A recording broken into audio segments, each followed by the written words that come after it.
គុណព្រះអង្គយើងមកជួបជុំគ្នាសាទរថ្មីសូមបងប្អូនកោតឈរឡើងយើងជាសរសើរដល់ព្រះអង្គទាំងអស់គ្នា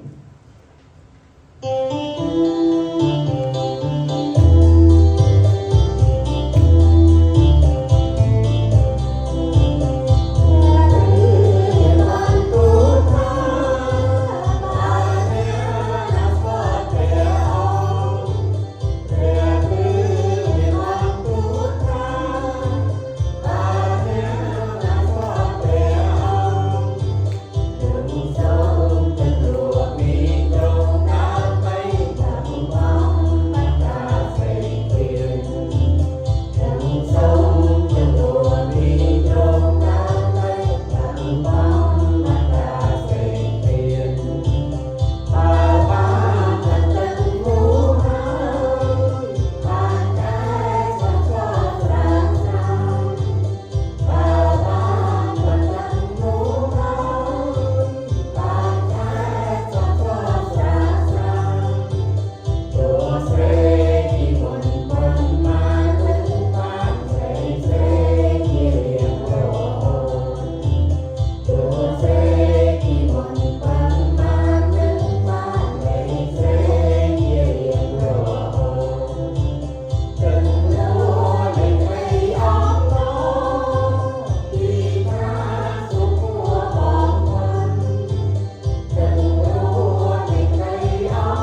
គ្នាចានៅទីនេះនៅអនឡាញសង្ឃឹមដល់ថ្ងៃណាមួយនឹងបានបងប្អូននៅអនឡាញបានមកฟังគុំព្រះអង្គជាមួយយើងថ្វាយសេរីល្អដល់ព្រះអង្គមុខទល់នឹងមុខអរគុណ Hallelujah សូមបងប្អូននឹកចាំដល់លោកគ្រូទីឋានជូនគាត់និងក្រុមអធិដ្ឋានក្រុមការងារនៅទីនោះភរិយាហើយនឹងបងប្អូនយើងនឹងធ្វើដំណើរទៅប្រទេសកម្ពុជា2-3នាក់អាទិត្យនេះអាទិត្យក្រោយចាសូមបងប្អូននឹកចាំអធិដ្ឋានជូនគាត់ដែលធ្វើដំណើរដើរលេងកម្សាន្តក្តីមានធុរៈអ្វីមួយក្តីក៏សូមបងប្អូននឹកចាំអធិដ្ឋានជូនគាត់ផងហើយយើងកម្មវិធីប្រចាំព្រះវិហារយើងមានជាពិសេសគឺថ្នាក់សិក្សាព្រះបន្ទូលព្រះអង្គថ្ងៃពហុម៉ោង7គឺយើងសិក្សាតាម Zoom សូមបងប្អូនរួមចូលសិក្សាជាមួយគ្នាដើម្បីឲ្យយើងមានទំនាក់ទំនងជាមួយគ្នាហើយជាមួយនឹងព្រះជាម្ចាស់របស់យើងហើយយើងសិក្សាថ្ងៃសៅរ៍យើងមានកម្មវិធីអធិដ្ឋានចាំយាមហើយនឹងសិក្សាព្រះបន្ទូលព្រះអង្គបន្តិចបន្តួចដែរប៉ុន្តែយើងអធិដ្ឋានចាំយាមជាមួយនឹងបងប្អូនយើងស្ត្រីចង់បានបរិសុទ្ធចូលរួមដែរចាសូមម៉ោង2ចាតាម Zoom យើងបងប្អូនមានសំណូមត្រូវការអ្វីសូមបងប្អូនផ្ដល់ដំណឹងមកតាមបង្អាននឹងអធិដ្ឋានជូនសហគមន៍គ្រួសារនីមួយៗហើយប្រទេសជាតិនិងក្រុមជំនុំទាំងមូលផងដែរហើយយើងក៏សិក្សាព្រះបន្ទូលព្រះអង្គម៉ោង11ថ្ងៃអាទិត្យនៅផ្ទាល់នៅទីនេះចាហើយយើងស្វែងរកព្រះអង្គគឺថ្ងៃអាទិត្យម៉ោង12កន្លះសូមជូនដំណឹងជាមុនយើងឃើញនៅតារាងកម្មវិធីយើងគឺមានក្រុមស្ត្រីយើងនឹងមានកម្មវិធីជួបជុំគ្នាជាប្រចាំរាល់ឆ្នាំយើងជា host នៅទីនេះនៅអាទិត្យធ្វើថ្ងៃសៅរ៍ទី16ខែ9ចាអរគុណថ្ងៃសៅរ៍ទី19ខែ9សូមបងប្អូនយើងកត់ទុកនៅ calendar ហើយសូមអញ្ជើញបងប្អូនមិត្តភ័ក្តិទាំងអស់សូមមកចូលរួមហើយយើងផ្សាយបន្តគ្នាហើយជាពិសេសក្រុមស្ត្រីយើងជា ministry នេះយើងត្រូវការជំនួយជាច្រើនសូមបងប្អូនតាក់ទងមកបង្អានលឿនត្រូវការអ្វីយើងត្រូវរៀបចំទទួលភ្ញៀវម្ហូបអាហារទាំងអស់គឺយើងនឹងរៀបចំសូមបងប្អូនតាក់ទងមកហើយយើងត្រូវការយើងទាំងអស់គ្នាយើងត្រូវសូមឲ្យមានចំណែកធ្វើការបម្រើព្រះអង្គថ្វាយសេរីល្អដល់ព្រះអង្គទាំងអស់គ្នាចាអរគុណសូមបងប្អូនរួមចិត្តអធិដ្ឋានយើងនឹងបើកកម្មវិធីហោព្រះបិតានៃទុគំនឹកឋានសួគ៌គុណសូមអរគុណព្រះអង្គចំពោះវត្តមាននៃសេចក្តីស្រឡាញ់នៃសេចក្តីអភ័យទោសនិងគុតគង់ទាំងអស់ដែលព្រះអង្គបានប្រទានដល់កូនព្រះអង្គគ្រប់ទីកន្លែងគឺជាសេចក្តីសុខដែលទ្រង់ប្រទានជាសេចក្តីសុខដែលនៅអស់កាលព្រះអង្គចាយសូមព្រះអង្គប្រទានពរបងប្អូនទាំងអស់គ្នាជាពិសេសគឺ pastor និងក្រុមការងារនៅទីនោះនិងភរិយាដែលបម្រើកិច្ចការព្រះអង្គនៅទីនោះទៅគ្រប់ទីកន្លែងដែលសូមព្រះអង្គប្រទានពរហើយនឹងថែរក្សាការពារជំនួសដំណើររបស់គាត់ទៅទីណាកន្លែងណាគឺសូមឲ្យយកជ័យជំនះជូនព្រះអង្គអំពើអំពាន់អាវុធយុទ្ធភ័ណ្ឌដែលមនុស្សបង្កើតនោះមិនអាចប៉ះពាល់អ្នកបម្រើព្រះអង្គបានឡើយសូមព្រះអង្គប្រទានពរដំណឹងល្អគ្រប់ទីកន្លែងសូមឲ្យគាត់បានយកទៅដល់បានផ្សព្វផ្សាយជាបញ្ចេញជាពន្លឺនៅកន្លែងងងឹតនោះព្រះអង្គចាយសូមព្រះអង្គគង់ជាមួយនឹងអ្នកបម្រើព្រះអង្គគឺបង្អាននឹងលើកទៅបន្ទូលទ្រង់ថ្វាយព្រះអង្គនឹងប្រកាសព្រះនាមព្រះអង្គគឺសូមព្រះអង្គប្រទានពរដល់គាត់សូមព្រះវិញ្ញាណបរិសុទ្ធគង់ជាមួយគាត់គ្រប់ពេលវេលាពេលនិយាយប្រកាសអ្វីទាំងអស់គឺពាក្យសម្ដីទាំងអស់គឺសូមព្រះអង្គបំពេញនៅគ្រប់ទាំងអ្វីដែលគាត់ខ្វះខាតព្រះអង្គចាសូមព្រះអង្គប្រទានពរដល់អ្នកស្ដាប់ឲ្យត្រង់ត្រាប់ប្រងព្រៀបនឹងទទួលព្រះបន្ទូលព្រះអង្គហើយនឹងយកមកអនុវត្តផងដែរព្រះអង្គចាសូមលើកអ្នកនឹងធ្វើដំណើរនឹងបងប្អូនយើងមួយចំនួនដែលមិនបានមកស្វែងរកព្រះអង្គផ្ទាល់ក្តីឬក៏មិនបានស្ដាប់តាម YouTube ក្តីក៏សូមព្រះអង្គប្រទានពររំលឹកគាត់ចងចាំគាត់ពេលវេលាដែលស្វែងរកព្រះអង្គសូមព្រះអង្គថែរក្សាការពារពួកគាត់ដែលមានធុរៈ ជំងឺក្តីសូមព្រះអង្គបានប្រោះគាត់ឲ្យបានជាអ្នកធ្វើដំណើរសូមព្រះអង្គការពារថែរក្សាថាទ្រង់គង់ជាមួយគាត់គ្រប់ទីកន្លែងអ្នកលឿយព្រួយដែលចង់ទៅសម្រាកពុនដឹងថាទ្រង់នឹងគង់ជាមួយពួកគាត់គ្រប់ទីកន្លែងគាត់បានសម្រាកបានសប្បាយកាយហើយជាពិសេសគឺ renew the soul and spirit អង្គចាស់សូមព្រះអង្គប្រទានពរអ្នកធ្វើដំណើរហើយនឹងជាពិសេសគឺបងប្អូនដែលរវល់ទៅការងារក្តីសូមព្រះអង្គប្រទានពរដល់ពួកគាត់ហើយសូមឲ្យពេលវេលាថ្ងៃនេះគឺជាពេលវេលារបស់ព្រះអង្គថ្វាយសិរីល្អដល់ព្រះអង្គពេលយើងបញ្ចប់កម្មវិធីធ្វើដំណើរទៅទីណាគឺសូមព្រះអង្គការពារថែរក្សារហូតដល់យើងទៅដល់ផ្ទះសម្បែងដោយសុខសប្បាយភាពផងដែរគុំសូមលើកថ្វាយប្រតិកម្មវិធីថ្ងៃនេះនៅក្នុងព្រះនាមព្រះអង្គចាស់ព្រះយេស៊ូវគ្រីស្ទអាមែន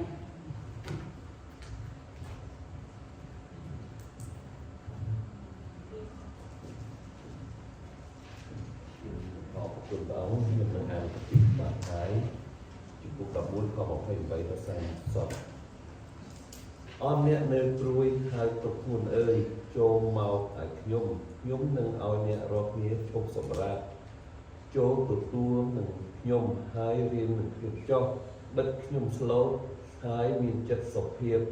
nung nhẹ rót nhẹ nâng ba dịch đây sầm ra bao pro lưng bị pro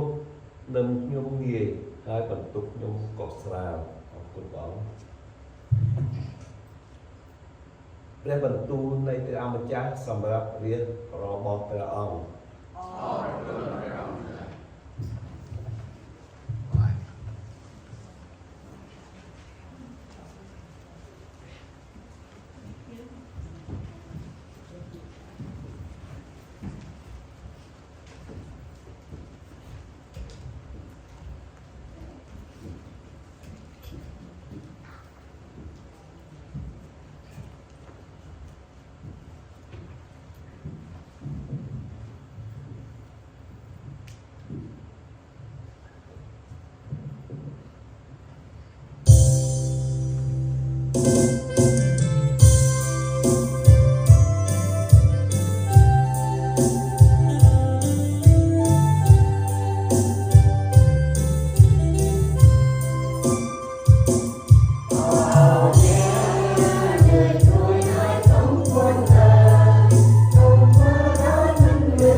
គុណព្រះអង្គអរគុណបងប្អូនទាំងអស់គ្នាអរគុណដល់អ្នកចម្រៀងយ៉ាងពិរោះអរគុណព្រះអង្គចម្រៀងរួមគ្នាមានអត្ថន័យព្រមបងប្អូនបងថនតថនបន្តិចអត់ប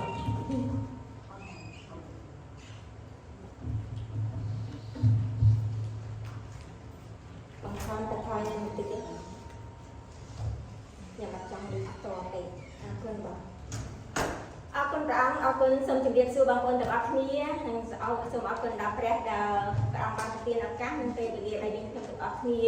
បានមកថ្វាយបង្គំទ្រង់ដល់ទីនេះនិងអរគុណដល់លោកគ្រូដែលអនុញ្ញាតឲ្យយើងមានចម្លើយក្នុងកិច្ចការបម្រើព្រះអង្គសម្រាប់ប្រទានពរយើងឃើញកិច្ចការរបស់ព្រះតាមរយៈលោកគ្រូដែលយើងបានឃើញស្រាយហើយយើងឃើញថាមានការសកម្មភាពយ៉ាងសកម្មហើយបានឃើញចម្រើនដែលយើងឃើញមានដំណឹងល្អបានលើដល់បងប្អូនដែលជាពលរដ្ឋហើយយើងសូមបានទៅចាប់ពីពួកគាត់ហើយអធិដ្ឋានសម្រាប់ពួកគាត់ដែរឲ្យពួកគាត់បានទទួលទានត្រង់ជាព្រះអង្គសង្គ្រោះនៅថ្ងៃនេះយើងឃើញអរគុណបងប្រុសដែលអ្នករកចម្រៀងបានយ៉ាងល្អហើយសំស្របនឹងមេរៀនរបស់ខ្ញុំហើយនៅថ្ងៃនេះយើងមានមេរៀនយើងដែលមានចំណងជើងថាការអញ្ជើញដ៏អស្ចារ្យយើងឃើញនៅក្នុង summer នេះបងប្អូនមានការអញ្ជើញជាច្រើនមែនទេបងប្អូន It's all a lot of invitation this summer right because of school finish school everybody and you know and why birthday graduation it's a lot តែជួនកាលយើងដឹងថាទាំងអស់នេះសំខាន់មែនទេប៉ុន្តែ today I have better it's greaterការអញ្ជើញដ៏អស្ចារ្យនៃព្រះសម្រាប់យើងទាំងអស់គ្នាសម្រាប់បងប្អូនទាំងអស់គ្នាហើយនិងខ្ញុំដូច្នេះការអញ្ជើញរបស់ព្រះអង្គនៅថ្ងៃនេះគឺការមួយដ៏អស្ចារ្យនៅក្នុងកាពីដែលគ្រួសារខ្ញុំបានអានអរគុណបងដែលបានអានព្រមទូលព្រះអង្គសូមអរគុណពរខ្ញុំអរគុណព្រះហើយពេលខ្ញុំអានព្រមទូលល្អមែនទែនមែនទេបងប្អូនអត់មានអាសាសាធនណាចាស់អរគុណព្រះអង្គគាត់បានអានគាត់ខំហើយគាត់អានបានល្អមែនទែនខ្ញុំអរគុណព្រះអង្គសូមអរគុណពរហើយយើងឃើញនៅកន្លែងនេះនៅដែលមានចំណងជើងថាការអញ្ជើញដ៏អស្ចារ្យណាគឺនៅក្នុងព្រះបន្ទូលខ្ញុំបានអានម្ដងទៀតចុះថាអស់អ្នកនៅព្រួយហើយទឹកធ្មិនអើយចូលមកឲ្យខ្ញុំនឹងឲ្យអ្នករាល់គ្នាឈប់សម្រាកចូលទទួលនឹងខ្ញុំហើយរៀននឹងខ្ញុំចុះស្បិតខ្ញុំស្លូតហើយមានចិត្តសុភាពនឹងអ្នករាល់គ្នានឹងបានសេចក្តីសម្រាប់បងប្អូននៅក្នុងខ7នេះគឺអស្ចារ្យមែនទែនគ្រាន់តែបងប្អូនស្ដាប់សំឡេងនៃព្រះសូរសៀងរបស់អង្គព្រះយេស៊ូវទីទ្រង់មានបន្ទូលលាតព្រះហស្ថទ្រង់ទាំងទ្វេដើម្បីហៅបងប្អូនហើយនឹងខ្ញុំមិនមែនតែម្នាក់ទេគឺអស់អ្នកដែលនៅព្រួយមិនមែនតែម្នាក់ទេអស់អ្នកដែលនៅព្រួយគ្រប់មនុស្សទាំងអស់ឲ្យចូលមកឯទ្រង់ហើយព្រះអង្គបានសន្យាថានឹងឲ្យយើងបានសម្រាកមិនបន្ទុករបស់នំរបស់ទ្រង់មិនធ្ងន់ទេបន្ទុករបស់ទ្រង់ក៏ងាយដែរដូច្នេះសូមឲ្យយើងបានសម្រួលចិត្តអធិដ្ឋានជាមួយនឹងព្រះព្រះពុទ្ធបិតាដែលជាព្រះលើអស់ទាំងព្រះអង្គម្ចាស់ហើយគុណសូមអរព្រគុណទ្រង់អរព្រគុណនៅសេចក្តីស្រឡាញ់និងសេចក្តីមេត្តាករុណាដែលទ្រង់តែងសន្តោសដល់កូនគ្រប់គ្នាដែលជាមនុស្សមានបាបខ្វះមិនដល់ស្រីល្អនៃទ្រង់មានព្រះハរតីអត់ធ្មត់ចំពោះកូនម្នាក់ខ្លាំងណាស់ព្រោះទ្រង់មិនចង់ឲ្យកូនម្នាក់ណាទៅវិនាសឡើយគឺចង់ឲ្យកូនគ្រប់គ្នាបានប្រែចិត្តមកទទួលទ្រង់ជាព្រះអង្គសង្គ្រោះនៅថ្ងៃនេះគុណអរគុណទ្រង់សូមព្រះអង្គប្រទានពរដល់បងប្អូនដែលកំពុងតែនៅអនឡាញផងដែរសូមឲ្យព្រះបន្ទូលទ្រង់នៅថ្ងៃនេះបានជាចង្គៀងបំភ្លឺជើងក្រងគ្រប់គ្នាឲ្យកូនទាំងអស់គ្នាបានចូលមកចំពោះទ្រង់ទទួលទ្រង់ជាព្រះអង្គសង្គ្រោះហើយកំសាន្តចិត្តយើងខ្ញុំតាមរយៈព្រះបន្ទូលទ្រង់មួយផងដែរគុណសូមអរព្រះគុណដែលនៅព្រះនាមដ៏មានគ្រប់វិចេស្តាគឺព្រះអង្គម្ចាស់ព្រះយេស៊ូវគ្រីស្ទអាមែនអូខេតើពេលណាបងប្អូនតើការអញ្ជើញជាលើកដំបូងរបស់ព្រះអង្គម្ចាស់កើតឡើងនៅពេលណាយើងឃើញនៅគម្ពីរម៉ាថាយព្រះយេស៊ូវបានមានបន្ទូលទៅសាវកទៅប្រជាជនទាំងអស់ដែលកំពុងតែដើរតាមទ្រង់ថាចូលមកឲ្យខ្ញុំនឹងឲ្យអ្នករាល់គ្នាឈប់សម្រាកចូលទទួលនឹងខ្ញុំហើយរៀននឹងខ្ញុំចុះក្បត់ខ្ញុំស្លូតហើយ จัดเมียนจัดสุเพียบลุงเนี่ยเราแค่หนึ่งบานสุดเลยสำหรับเราประเลิงปีพรุ่งน้ำยำนีเตะหายมันตกยำภาษาโดยเฉพาะตาเป็นนะได้เปรียเอามิจังได้ไปสกเดนเจอระบบไปเอามิจังการล้างเราเป็นนะบุญหนุ่มบงบอกแต่การล้างเราเป็นนะบางคนตาขาดล้างเราเป็นนะยังเคยในกัมปีโลกบัตรจุกุกใบคอประใบนับเป็นอาดัมบันเทอร์บาอาดัมนังเอวาบันเทอร์บาตัวหนังเปรี้ยกอาดัมแต่นะอ้วนเละคล้วนเหมือนนี้บางคนมนุษย์ได้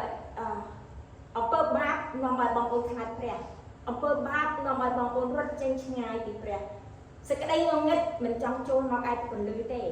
แต่อาจบ้านสมได้เราเคยกล้าเอาไว้เด้อ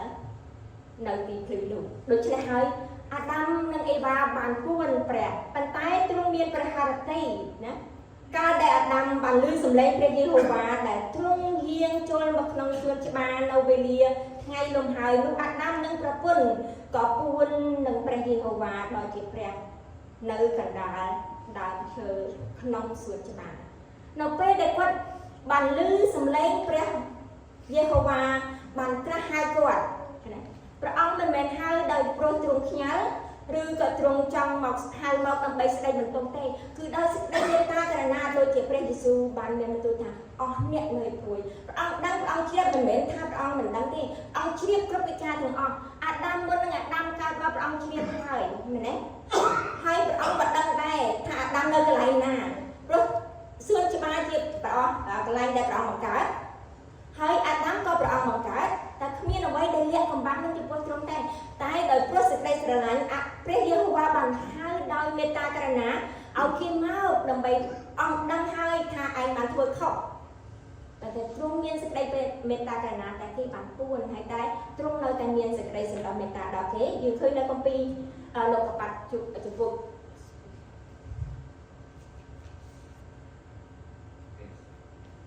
จุดใบคอดับบุญตามเมนพระองค์เมนบรรทุทำให้เกิดอาดัมหนึ่งเอบ้าทำให้บัดสมตุพระเยโฮวาโดยเจียพระตรงให้อาดัมโดยบรรทุทาแต่ไอ้ในเอ็น่าองจองดังทาจองเอากดใช่ค่ะแต่ไอ้ในน่าแต่ดังใช้ใช่ค่ะตัวบังกงเราเอ็นในตั้งเนี่ยนะให้ไอ้บางที่ไอ้ปูนไปเนี่ยยังจองทั้งนั้นนะไปเนี่ยให้เราไปบางที่ดังปูนอาดัมดังถักล้วนในอาคาร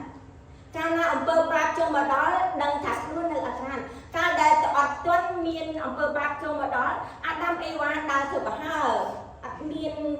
ทานึกเคยขมักเนี่ยตัวเป็นเมาตัวก็ขมักถึงตัวประเทศในอาคารตัวเต้ปันใต้โดยพวกอำเภอบาปหลอกเอาขมักเพื่อเอาปันอาดัมให้นางเอวาขมักให้คลาดเปรียบให้รถตะปูนเก็ตทาเปรียบมันบานดังให้เป็นบานเฉียบปันใต้พระองค์มันบานมันชอบเรากินด้วยเองเพราะมนุษย์เราจะเชื่อบาปแต่เปรียบเราแต่มันโตตระหายเกนะโดยที่พระองค์มีมันตัวในกัมพีเอไซมีมันตัวเตยจุบจนเจียอิสราเอลองค์บานมีมันตัวทำไหมในกัมพีเรากับบัตเอไซจุบุกใบจุบุกมวยคอดับลำใบบานมีมันตัวถาพระเยโฮวาตรงมีมันตัวถาโจลหมอกจอบ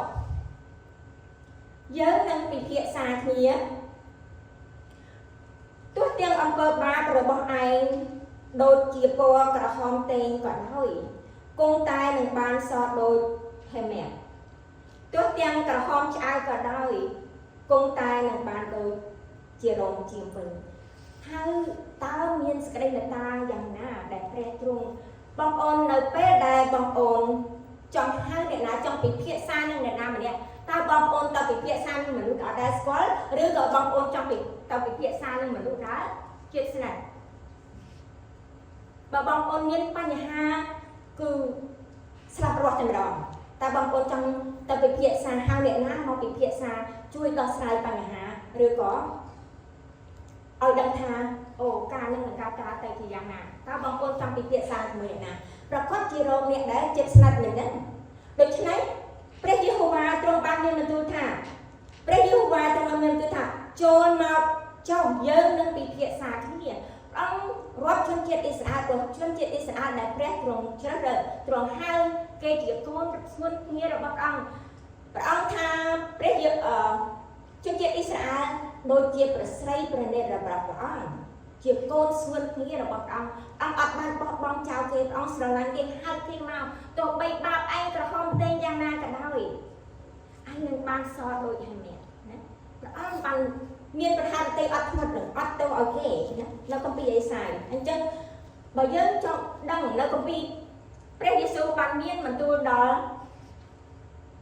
ពួកសិស្សរបស់ទ្រង់ថាដូចនេះដើម្បីកំសាន្តកម្លាចិត្តគេព្រះអង្គបានមានបន្ទូលទៅពួកសិស្សថាខ្ញុំមិនហៅអ្នករាល់គ្នាជាអ្នកបម្រើទៀតពីព្រោះអ្នករាល់គ្នាមិនដឹងសំទោសពីព្រោះអ្នកបម្រើមិនដឹងជាវាយធ្វើអ្វីទេគឺខ្ញុំបានហៅអ្នករាល់គ្នាជាសម្លាញ់វិញពីព្រោះខ្ញុំបានឲ្យអ្នករាល់គ្នាដឹងគ្រប់ទាំងការទាំងអស់ដែលព្រះវរបិតាប្រាប់មកខ្ញុំដូចក្នុងគម្ពីរយ៉ូហានចំពុក15ខ15នេះបានប្រាប់ឲ្យយើងដឹងថាព្រះអង្គមិនបានរាប់យើងជាអ្នកបម្រើទេព្រះអង្គរាប់យើងជាមិត្តសម្លាញ់ដូច្នេះហើយបានជាព្រះអង្គការអ្វីដែលព្រះវរបិតាបានសម្ដែងឲ្យព្រះយេស៊ូវដឹង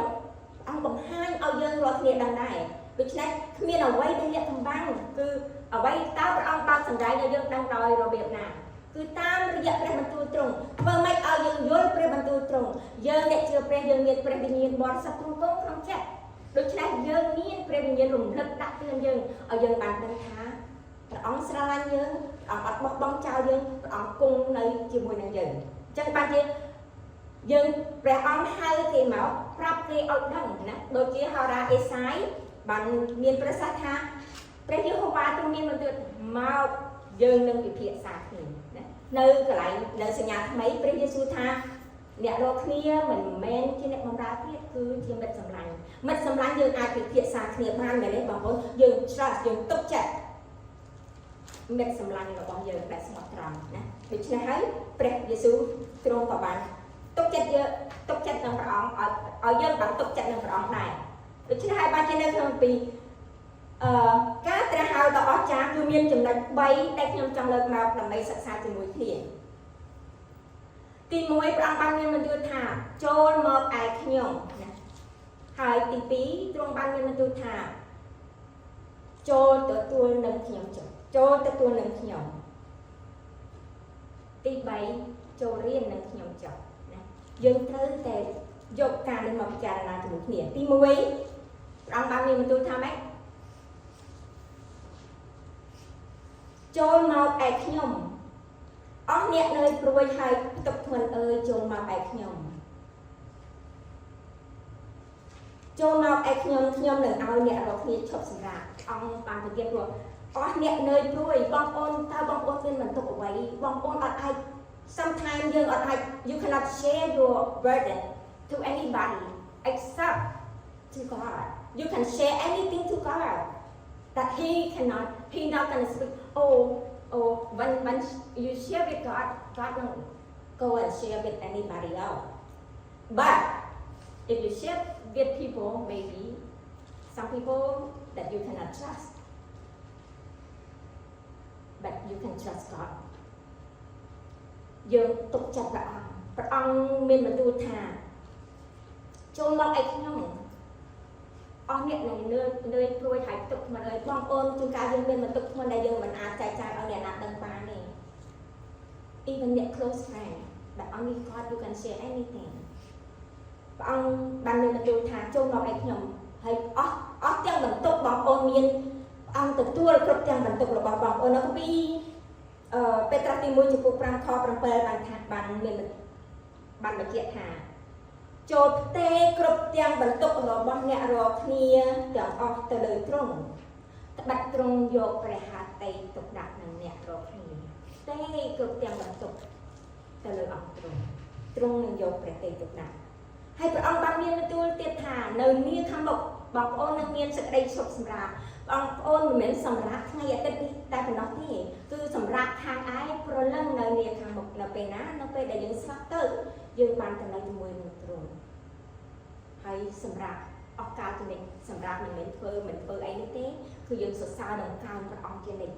ណានៅចំពោះទ្រង់ដូច្នេះហើយបានជាព្រះបន្ទូលនៅគម្ពីរហេព្រើរចំពោះ4ខ9បានបញ្ជាក់ឲ្យយើងដឹងថាដូច្នេះមានសេចក្តីឈប់សម្រាកទុកសម្រាប់ព្រះរបស់ទ្រង់របស់ព្រះនៅខាងមុខនៅពេលណាខាងមុខនៅពេលយើងលាចាកពីលោកីនេះទៅណាប៉ុន្តែនៅទោះបីនៅក្នុងលោកីនេះក៏ដោយព្រះអង្គឲ្យយើងបានឈប់សម្រាកពីការងាររបស់យើងដើម្បីមកថ្វាយបង្គំព្រះសរសើរដល់ការព្រះហើយព្រះអង្គប្រទានពរនៅថ្ងៃឈប់សម្រាកណាហើយដល់បងប្អូនហើយនឹងខ្ញុំឲ្យយើងដឹងហើយយើងអរគុណដល់ព្រះអង្គព្រោះអីបានព្រះអង្គបានមានបន្ទូលថាដូចម្ដេចនៅគម្ពីរយេរេមៀព្រះអង្គបានមានបន្ទូលថា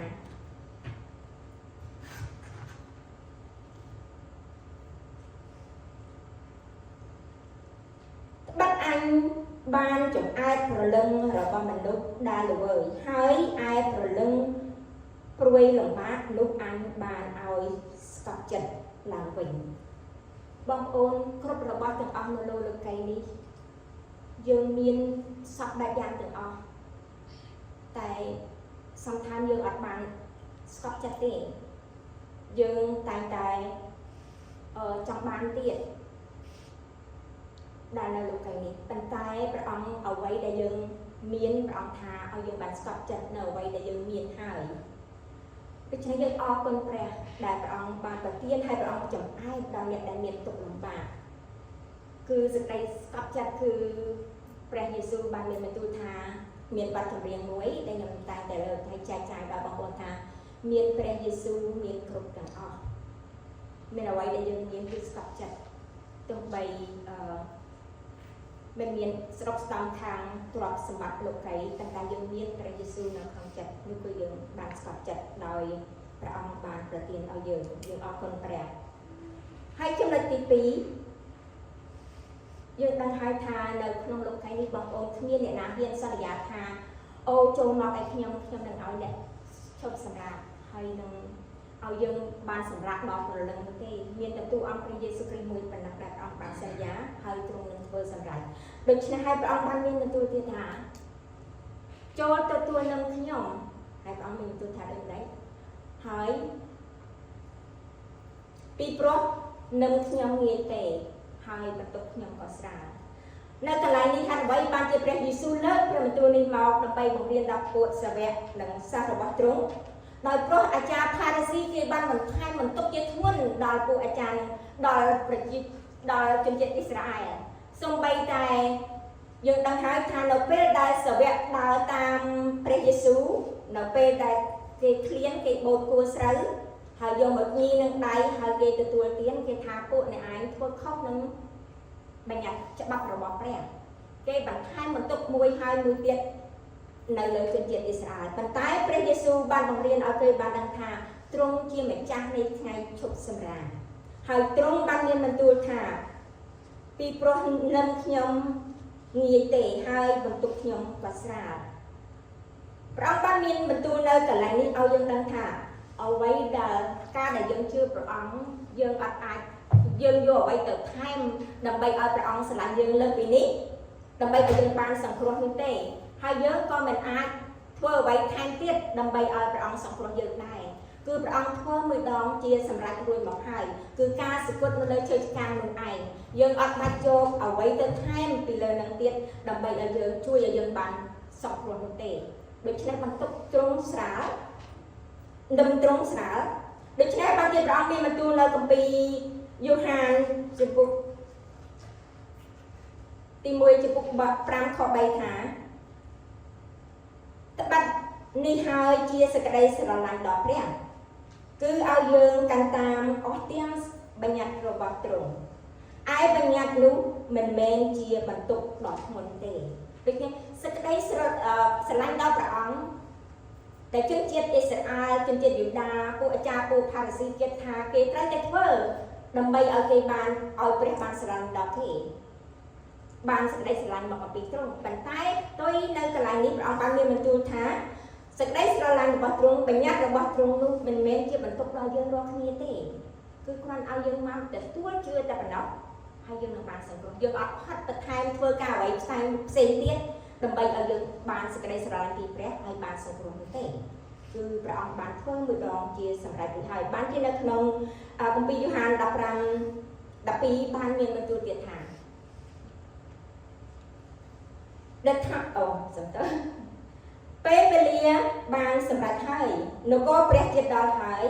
នគរព្រះជាតិដល់ដូច្នេះចូលប្រែចិត្តហើយជឿដំណឹងល្អចុះ That's all you have to do ពេលវេលារបស់ព្រះអង្គគឺមកដល់ហើយដូច្នេះគាត់ឲ្យយើងប្រែចិត្តហើយទទួលដំណឹងល្អព្រះអង្គចុះយើងអត់មានហាត់ធ្វើអ្វីបន្ថែមដើម្បីឲ្យយើងបានសង្គ្រោះនោះទេយើងមើលសេចក្តីស្រឡាញ់របស់ទ្រង់ហើយព្រះអង្គថាចូលរៀននឹងខ្ញុំចុះព្រះអង្គឲ្យយើងបានរៀនព្រោះពេលវេលានឹងមកដល់បងប្អូនសប្តាហ៍ថ្ងៃនេះគឺព្រះអង្គដាក់មេរៀនឲ្យយើងរៀនរាល់ថ្ងៃមែនទេឲ្យយើងរៀនរាល់ថ្ងៃហើយដោយការយើងរៀនតាមរយៈព្រះបន្ទូលព្រះអង្គហើយព្រះអង្គមានព្រះសុសៀងមកតាមនេះបានជានៅក្នុងកាពីម៉ាកុសបានបញ្ជាក់ឲ្យយើងដឹងថាពេលវេលាដែលបានសម្រាប់ហើយនគរព្រះបានមកដល់ចូលឲ្យយើងប្រែចិត្តហើយទទួលទ្រង់ចុះណានៅចំណុចទី3ព្រះអង្គថាម៉េចឲ្យរៀននឹងខ្ញុំចុះម៉ាថាយចំពុក11 ខ29បានឲ្យយើងដឹងថាត្បិតខ្ញុំស្លូតហើយមានចិត្តសុភាពនោះអ្នករាល់គ្នានឹងបានសេចក្តីសម្រាប់ដល់ព្រលឹងយើងឃើញព្រះអង្គបានមានបន្ទូលហើយចង់បង្រៀនយើងឲ្យបានដឹងថាព្រះអង្គស្លូតហើយសុភាពហើយឲ្យយើងបានរៀននោះយើងបានសេចក្តីសម្រាប់ដល់ព្រលឹង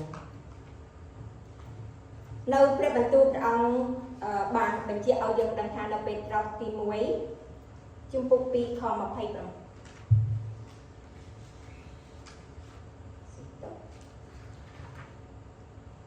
អូខេយើងអរគុណព្រះអង្គនៅព្រះបន្ទូលព្រះអង្គកន្លែងនេះបានបញ្ជាក់ឲ្យយើងដឹងថាខ្ញុំស្លូតហើយមានចិត្តសុភាពនៅព្រះបន្ទូលព្រះអង្គនៅកន្លែងនេះក៏បានបញ្ជាក់ឲ្យយើងដឹងថានៅពេត្រុសបានអត់តែនិយាយថាពេត្រុស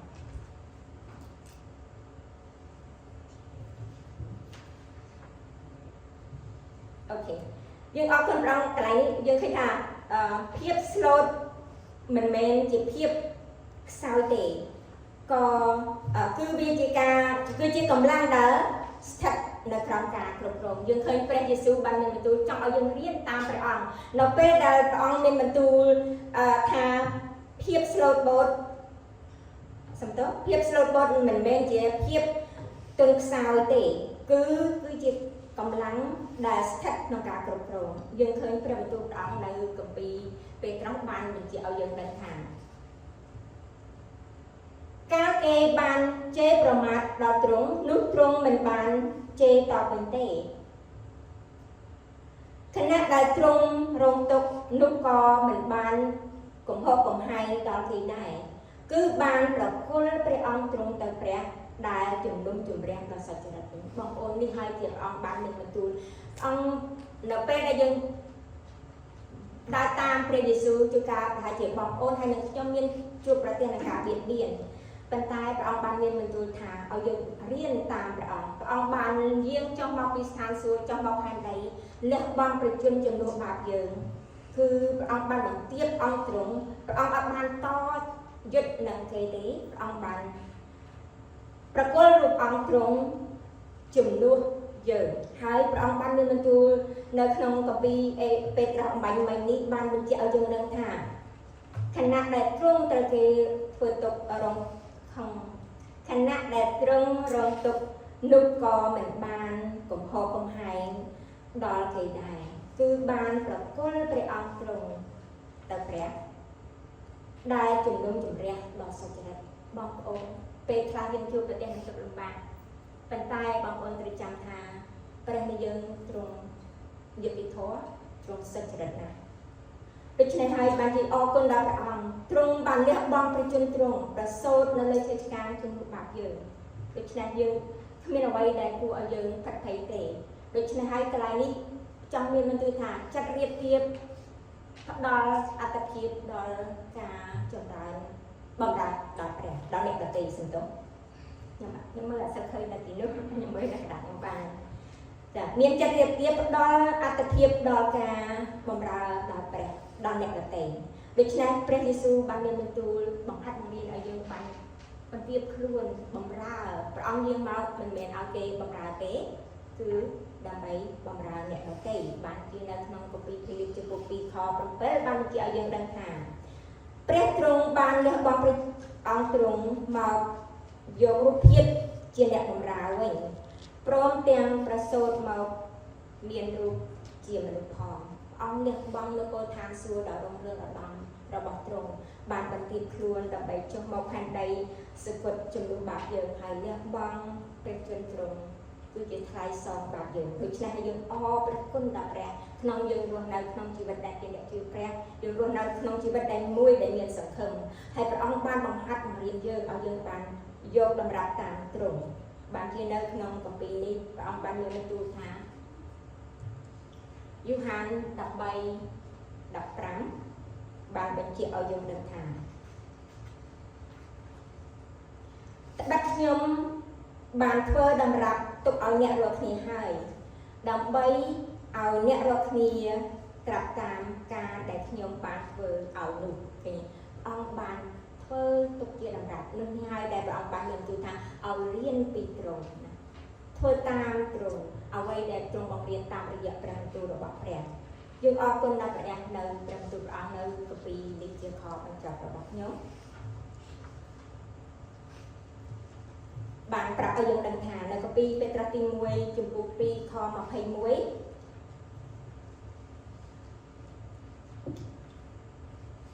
គម្ពីរពេត្រុសទី1ចំពោះ2ខ21ត្បិតខ្ញុំបានហៅអ្នករាល់គ្នាមកឯសេចក្តីនោះឯងពីព្រោះព្រះគ្រិស្តក៏បានរងទុក្ខជំនួសយើងដែរទាំងទុក្ខតម្រាប់ឲ្យយើងរាល់គ្នាដើរតាមលំអាននៃទ្រង់នៅថ្ងៃនេះបងប្អូនព្រះអង្គហៅយើងទាំងអស់គ្នាចូលមកឯព្រះអង្គព្រះយេស៊ូវទ្រង់មានបន្ទូលថាដូចម្ដេចអស់អ្នកនៅព្រួយហើយទុក្ខធ្ងន់អើយចូលមកឯខ្ញុំនឹងឲ្យអ្នករាល់គ្នាឈប់សម្រាកណាចូលទទួលនឹងខ្ញុំហើយរៀននឹងខ្ញុំចុះត្បិតខ្ញុំស្លូតហើយមានចិត្តសុខភាពនោះអ្នករាល់គ្នានឹងបានសេចក្តីសម្រាប់ដល់ព្រលឹងនៅថ្ងៃនេះបងប្អូនការអញ្ជើញដ៏អស្ចារ្យរបស់ព្រះសូមអញ្ជើញដល់បងប្អូនទាំងអស់គ្នាដើម្បីឲ្យចូលមកចំពោះទ្រង់ព្រោះយើងដឹងថាបន្ទុកយើងធ្ងន់ដែលមិនអាចដោះស្រាយដល់ខ្លួនឯងយើងមិនអាចសង្គ្រោះខ្លួនឯងបានទេប៉ុន្តែព្រះយេស៊ូវជាព្រះអង្គសង្គ្រោះដែលព្រះអង្គបានសន្យា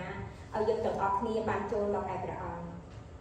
បានជានៅក្នុងគម្ពីរដែលព្រះអង្គបានមានបន្ទូលនៅកន្លែងនេះបានបញ្ជាក់ឲ្យយើងដឹងថា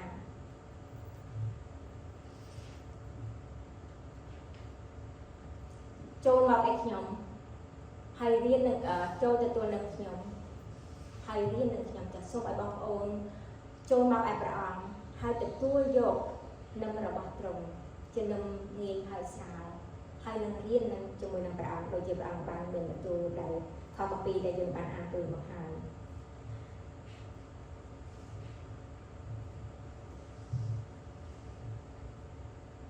បងប្អូនមើលឃើញទេខ្ញុំមើលអត់ឃើញប្រអីអត់ដឹងហេតុអីit's that យ៉ាប៉ុន្តែយើងឃើញនៅកន្លែងនេះព្រះអង្គបានមានបន្ទូលថាព្រះយេស៊ូវបានប្រទាននៅសេចក្តីសង្គ្រោះរបស់យើងណាមកដល់យើងកន្លែងនេះក្នុងខនេះបាននិយាយព្រះយេស៊ូវប្រទានសេចក្តីសង្គ្រោះដល់យើងរាល់គ្នាដើម្បីឲ្យយើងទទួលនឹងការអត់ទោសហើយនឹងរកបានសេចក្តីសន្តិភាពដល់ពេទ្យនឹងខ្លាយជាកូនរបស់ព្រះដូច្នេះសូមព្រះអង្គប្រទានពរដល់បងប្អូននៅថ្ងៃនេះដើម្បីឲ្យយើងទាំងអស់គ្នាបានទទួលខ្ញុំដឹងថា this PowerPoint យើងស្នាដៃយើងអរគុណព្រះអង្គនៅថ្ងៃនេះខ្ញុំជឿហើយសង្ឃឹមថាបងប្អូនទទួលនៅព្រះបន្ទូលទ្រង់ហើយសូមឲ្យព្រះបន្ទូលទ្រង់នេះបានដាក់ជាប់នៅក្នុងចិត្តបងប្អូនមានបន្ទុកអ្វីការអ្វីសូមបងប្អូនចូលទៅចំពោះទ្រង់ហើយយើងអធិដ្ឋានទូលមកដល់ទ្រង់សូមទ្រង់ដឹកនាំជីវិតយើងក្នុងជីវិតរស់នៅផែនដីបន្តអាសានេះផងដែរខ្ញុំសូមអរគុណពរសូមយើងសម្រុំចិត្តអធិដ្ឋានជាមួយនឹងខ្ញុំអរព្រះបិតានៃយើងខ្ញុំដែលគង់នៅឋានសួគ៌អើយគុណសូមអរគុណទ្រង់អរគុណនៅព្រះបន្ទូលរបស់ទ្រង់ព្រះអង្គបានមានបន្ទូលថាចូលមកឯព្រះអង្គនៅថ្ងៃនេះកូនទាំងអស់គ្នាបានចូលមកចំពោះទ្រង់សូមទទួលហើយនឹងរៀនអំពីទ្រង់ សូមឲ្យព្រះបន្ទូលទ្រង់នេះបានដាក់ជាប់ក្នុងចិត្តកូនគ្រប់គ្នាសូមឲ្យកូនបានរៀនបន្ទាបខ្លួនចោះចូលនៅចំពោះព្រះអង្គសូមឲ្យកូនចេះមានចិត្តដើម្បីចង់បម្រើទៅការងាររបស់ទ្រង់សូមព្រះអង្គប្រទានពរការពារយើងខ្ញុំទាំងអស់គ្នាសូមឲ្យព្រះអង្គប្រទានពរដល់បងប្អូនដែលនៅអនឡាញសូមឲ្យគ្រប់ទាំងព្រះបន្ទូលនេះបានជាទីកំសាន្តចិត្តហើយជាពន្លឺហើយជាចង្កៀងបំភ្លឺជើងកូនគ្រប់គ្នាផងដែរគុណអរព្រះគុណទៅសូមថ្វាយពេលវេលាកម្មវិធីនេះក្នុងព្រះនាមព្រះអង្គម្ចាស់ព្រះយេស៊ូវគ្រីស្ទ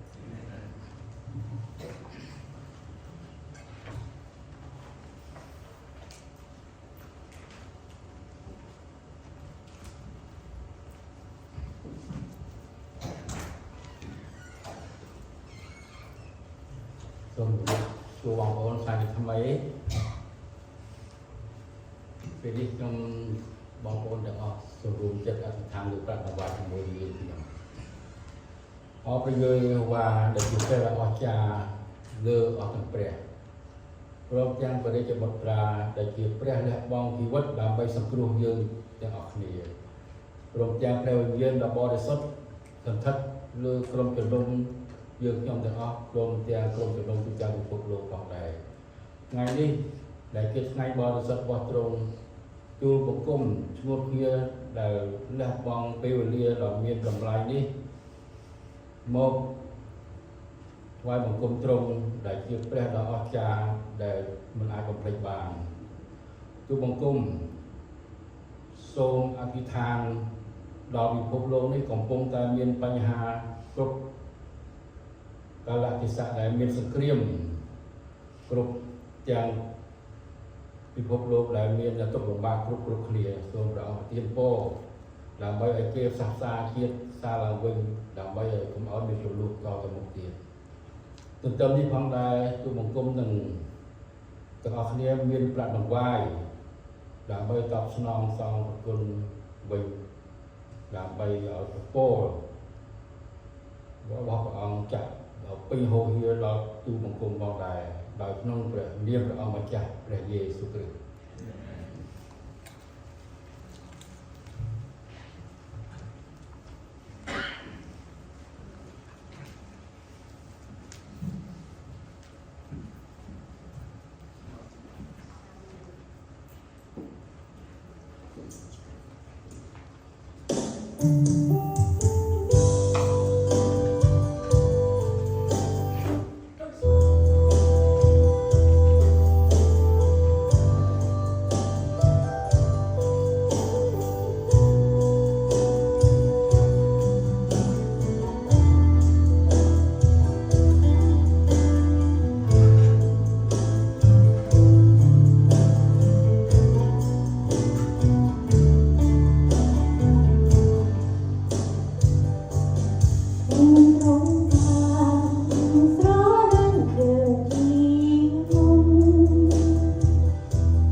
សូមអរព្រគុណដល់ព្រះអង្គអរព្រគុណនៅព្រះពរដែលទ្រង់ការពារថែរក្សាយើងខ្ញុំបានសុខសាន្ត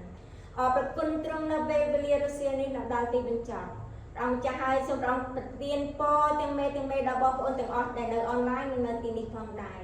សូមព្រះអង្គការពារថែរក្សាយើងខ្ញុំទាំងអស់គ្នាក្នុងការបើកបរទៅគេហដ្ឋានវិញបានសុខសាន្តក្នុងប្រគុណទ្រង់សូមព្រះអង្គប្រទានពរដល់លោកគ្រូនិងបងប្អូនទាំងអស់ដែលរួមការងារឲ្យបានប្រកបតែនឹងព្រះគុណសេចក្តីសុខសាន្តមកអំពីទ្រង់ហើយប្រទានពរដល់យើងខ្ញុំទាំងអស់គ្នាដែលបងប្អូននៅកំពុងធ្វើដំណើរទៅកំសាន្តឬក៏នៅផ្ទះមានជំងឺសូមព្រះអង្គព្យាបាលមានការរវល់ក៏សូមព្រះអង្គគង់ជាមួយពួកគាត់ថែរក្សាពួកគាត់ក្នុងព្រះរបស់ទ្រង់ព្រមទាំងរំលឹកដាស់តឿនឲ្យគាត់មានឱកាសនិងពេលវេលាមកថ្វាយបង្គំទ្រង់នៅអតិថិខាងមុខផងដែរគុណសូមអរព្រគុណគុណសូមថ្វាយគ្រប់ការដែលគុណសូមដែលនៅព្រះនាមព្រះម្ចាស់ព្រះយេស៊ូវគ្រីស្ទអាមែនសូមសានំកើតដល់ព្រះ